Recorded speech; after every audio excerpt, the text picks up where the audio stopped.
क्या कभी आपका बैंक अकाउंट अचानक फ्रीज हो गया है और बैंक आपको सिक्योरिटी कारणों का हवाला देकर इस संबंध में जानकारी नहीं दे रहा? और अगर बैंक कोई जानकारी ना दे तो आपके पास कौन कौन से विकल्प मौजूद हैं? क्या आपको ब्रांच स्तर पर लड़ना होगा, आरबीआई ओम्बड्समैन तक जाना होगा या फिर लीगल रेमेडीज अपनानी होगी? आज के इस वीडियो में हम विस्तार से इसी सवाल का जवाब ढूंढेंगे और आपको पूरी जानकारी देंगे कि अकाउंट फ्रीज होने और बैंक के द्वारा कोई इंफॉर्मेशन न दिए जाने की स्थिति में आपको कदम दर कदम क्या करना चाहिए।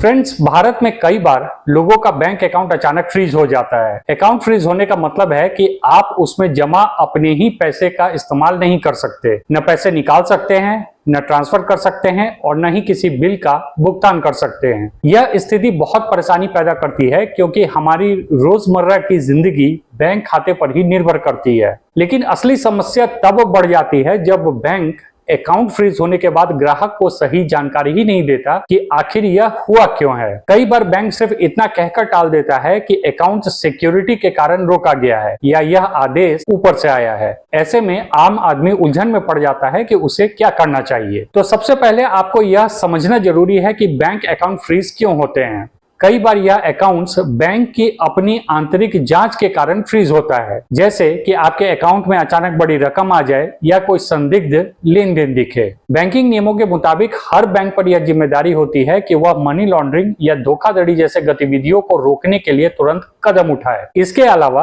अगर खाते की केवाईसी यानी कि नो योर कस्टमर प्रक्रिया पूरी नहीं हुई है या उसमें कोई गड़बड़ी है तो भी बैंक अस्थायी तौर पर अकाउंट को रोक सकता है। इसके अलावा पुलिस, साइबर सेल या अन्य सरकारी एजेंसियां किसी भी जांच या कोर्ट के आदेश के कारण भी बैंक अकाउंट फ्रीज कर सकती हैं। दिक्कत यह है कि कभी-कभी इन हालातों में बैंक सीधे ग्राहक को ज्यादा जानकारी नहीं देता और कहता है कि वह लॉ इन्फोर्समेंट एजेंसी के आदेश का पालन करने के लिए बाध्य है, इसलिए इंफॉर्मेशन शेयर नहीं किया जा सकता।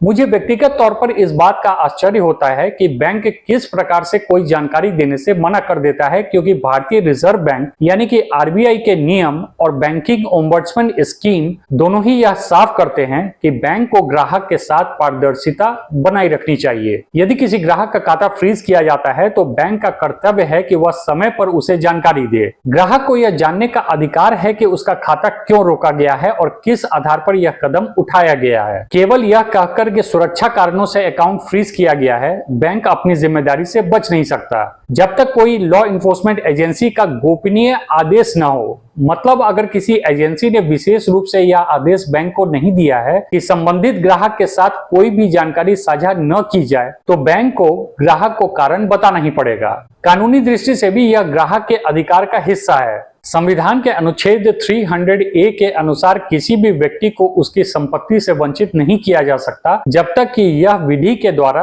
न किया जाए। बैंक खाता और उसमें जमा रकम ग्राहक की संपत्ति है, इसलिए बैंक बिना कारण बताए उसे फ्रीज नहीं कर सकता। ग्राहक को यह जानना उसका अधिकार है कि कौन कौन सी धारा, नियम या आदेश के तहत यह कार्रवाई हुई है। लेकिन जमीनी हकीकत तो यही है कि ऐसा हो रहा है और बहुत सारे लोगों के जिनका बैंक अकाउंट फ्रीज हुआ है, बैंक ने गोपनीय जानकारी के नाम पर किसी भी तरह की इंफॉर्मेशन देने से साफ मना कर दिया है। तो अब सवाल है कि अगर अकाउंट फ्रीज हो जाए और बैंक जानकारी ही न दे तो ग्राहक क्या करे। इस मामले में सबसे जरूरी बात है कि आप घबराएं नहीं और सबसे पहले अपनी शाखा यानी कि ब्रांच से संपर्क करें। ब्रांच में जाकर आप लिखित रूप में कारण मांगे। कोशिश करें कि बैंक आपको लिखित में बताए कि आपका खाता क्यों रोका गया है। मौखिक जवाब पर भरोसा न करें क्योंकि वह बाद में सबूत के रूप में काम नहीं आता। अगर बैंक लिखित में कुछ देने से मना करे तो आप उनसे ईमेल या रजिस्टर्ड पोस्ट के द्वारा सारी इंफॉर्मेशन आपके घर भेजने का आग्रह करें। लेकिन अगर शाखा स्तर पर बात नहीं बन रही है तो अगला कदम है बैंक के नोडल अधिकारी या ग्रीवांस रिड्रेसल सेल से संपर्क करना। हर बैंक में ऐसे अधिकारी नियुक्त होते हैं जिनका काम ग्राहकों की शिकायत सुनना होता है।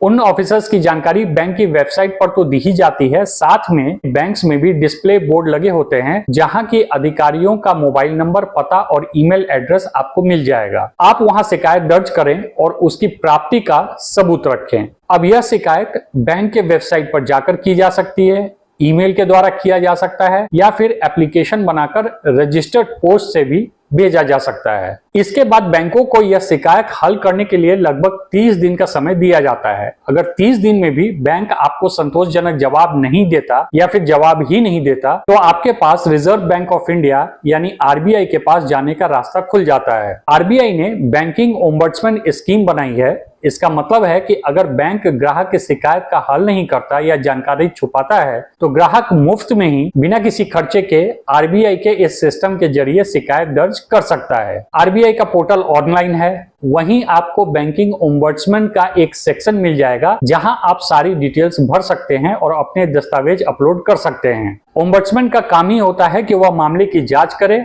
और बैंक को जवाब देने के लिए बाध्य करे। अक्सर इस प्रक्रिया के बाद बैंक को ग्राहक को कारण बताना ही पड़ता है। ग्राहक के लिए सबसे जरूरी बात है सबूत इकट्ठा करना।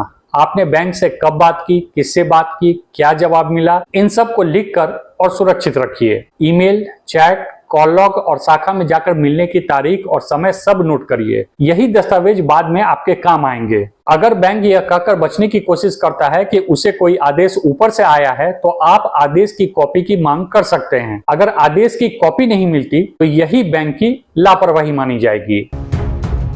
अगर बैंक और आरबीआई के स्तर पर भी मामला नहीं सुलझता तो आपके पास कानूनी रास्ते खुले हैं। आप उपभोक्ता फोरम जा सकते हैं क्योंकि बैंक एक सेवा प्रदाता है और उसका काम है ग्राहक को पारदर्शिता और सही जानकारी देना। अगर बैंक ऐसा नहीं करता तो यह सेवा में कमी कहलाता है और उपभोक्ता अदालत से आपको न्याय मिल सकता है। इसके अलावा आप हाईकोर्ट में भी रिट याचिका दाखिल कर सकते हैं जिसमें यह मांग कर सकते हैं कि बिना वजह खाते को फ्रीज करना आपके मौलिक अधिकारों का उल्लंघन है। अदालत बैंक और एजेंसी दोनों से जवाब तलब कर सकती है। हालांकि दिक्कत यह भी है कि हाईकोर्ट में जाना हर किसी के लिए संभव नहीं होता, खासकर तब जब फ्रीज की गई राशि काफी छोटी हो। लेकिन यहाँ एक बात साफ कर दूं कि अधिकतर मामलों में आरबीआई ओम्बड्समैन बैंकों से आपके फ्रीज बैंक अकाउंट के संबंध में जानकारी दिला ही देता है। फिर भी अगर बात न बने और आपको कानूनी उपाय ही अपनाना पड़े तो उपभोक्ता फोरम में जाने के बजाय मैं आपको हाईकोर्ट में रिट याचिका दायर करने की सलाह दूंगा। इससे कोर्ट बैंक और लॉ इन्फोर्समेंट एजेंसियों से जानकारी निकलवाने के साथ साथ आपका मसला भी हाईकोर्ट स्तर पर भी आसानी से सुलझा देगा।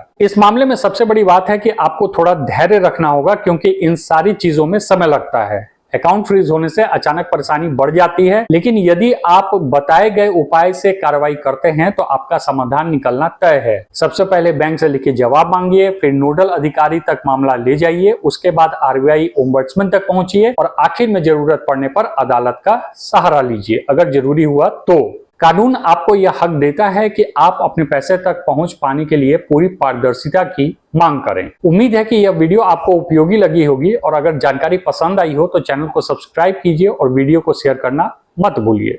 धन्यवाद।